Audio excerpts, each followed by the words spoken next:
అసలు మార్చి నెల్లో ఇంత పెద్ద ఫాల్ వస్తుందని ఎవరూ అనుకోలేదు కదా. చూస్తే చార్ట్లన్నీ ఎర్రగా కనిపిస్తున్నాయి. అయితే చరిత్రలోనే అతిపెద్ద క్రాష్ రాబోతోందా? అసలు ఎందుకిలా జరుగుతోంది? దీని ప్రభావమేంటి? అన్ని వివరంగా చూద్దాం. చూస్తుంటే పోర్ట్ఫోలియో రాబడులన్నీ పోతున్నాయి. ఇన్వెస్టర్లలో భయం పెరుగుతోంది. మార్కెట్ 20,000కి పడిపోతుందేమోనని చాలామంది భయపడుతున్నారు. సరే, ఈ పతనానికి దారితీసిన 5 ముఖ్యమైన కారణాలున్నాయి. అవేంటో ఒక్కొక్కటిగా చూద్దాం. మొదటిది మధ్యప్రాచ్యంలోని టెన్షన్స్. ముఖ్యంగా ఇరాన్ ఇజ్రాయెల్ గొడవ వల్ల గ్లోబల్ సప్లై చైన్స్ దెబ్బతింటున్నాయి. దీంతో రవాణా, ఇంధన ఖర్చులు పెరిగిపోతాయి. అంటే భవిష్యత్తులో ద్రవ్యోల్బణం పెరుగుతుందని మార్కెట్ ముందే ఊహిస్తోంది. ఇక రెండో కారణం క్రూడ్ ఆయిల్. బ్యారెల్కు $100 దాటేసింది. దీంతో కంపెనీల లాభాలు పడిపోతున్నాయి. దీని ఎఫెక్ట్ ఎయిర్లైన్స్, పెయింట్స్, ఆటోమొబైల్ కంపెనీలపై నేరుగా పడుతోంది. చూశారుగా, అన్ని నష్టాల్లోనే ఉన్నాయి. ఇక మూడోది రూపాయి విలువ పడిపోవటం. $1కి ఏకంగా 92.5 రూపాయలకు చేరింది. ఇది ఆల్ టైమ్ హై. నాలుగో కారణం ఎఫ్ఐఐలు. ఫారెన్ ఇన్వెస్టర్లు మన మార్కెట్ నుంచి వేల కోట్ల రూపాయలు తీసేస్తున్నారు. మనవాళ్లు ఎస్ఐపీల ద్వారా కొంటున్నా సరే ఎఫ్ఐఐలు భారీగా అమ్మేస్తుండటంతో మార్కెట్ ఒత్తిడికి గురవుతోంది. ఇక ఐదవది యుఎస్ 10ఏళ్ల ట్రెజరీ ఈల్డ్స్.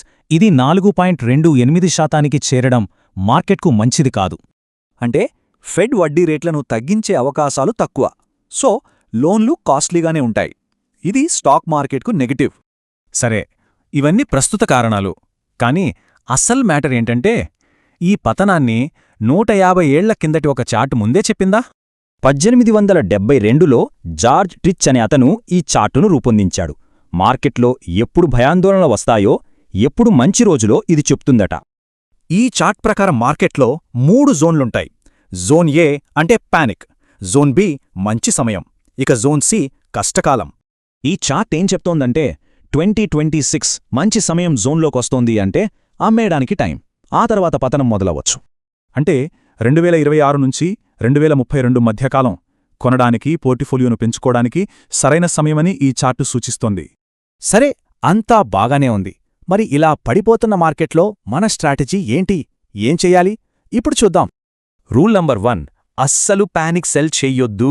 ఎందుకంటే భయంతో అమ్మితే మీ నష్టాలు రిజమైపోతాయి. మీ ఎస్ఐపీలను ఆపకండి, కొనసాగించండి. తక్కువ ధరలకే ఎక్కువ యూనిట్లు కొనే మంచి అవకాశం ఇది. మీ పోర్ట్ఫోలియోను డైవర్సిఫై చేయండి. డెట్ లేదా గోల్డ్లో ఉన్న డబ్బుని ఇప్పుడు ఈక్విటీ వైపు మళ్లించండి. Philosophy simple.